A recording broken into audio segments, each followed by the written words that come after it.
மானிடரின் மொழிகளிலும் வானதூதரின் மொழிகளிலும் பேசினாலும் அன்பு எனக்கில்லையேல் ஒலிக்கும் வெண்கலமும் ஓசையிடும் தாளமும் போலாவேன். இறைவாக்கு உரைக்கும் ஆற்றல் எனக்கு இருப்பினும், மறைப்பொருள்களை அனைத்தையும் அறிந்தவனாய் இருப்பினும், அறிவெல்லாம் பெற்றிருப்பனும், மலைகளை இடம்பெயர செய்யும் அளவுக்கு நிறைந்த நம்பிக்கை கொண்டிருப்பினும், எனக்கு அன்பு இல்லையேல் நான் ஒன்றுமில்லை. என் உடைமையை எல்லாம் நான் வாரி வழங்கினாலும், என் உடலையே சுட்டரிப்பதற்கென ஒப்புவித்தாலும், என்னிடம் அன்பு இல்லையேல் எனக்கு பயனொன்றுமில்லை.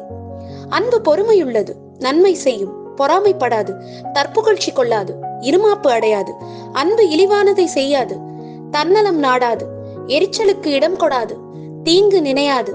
அன்பு தீவினையில் மகிழ்வுறாது, மாறாக உண்மையில் அது மகிழும். அன்பு அனைத்தையும் பொறுத்து கொள்ளும், அனைத்தையும் நம்பும், அனைத்தையும் எதிர்நோக்கி இருக்கும், அனைத்திலும் மன உறுதியாய் இருக்கும்.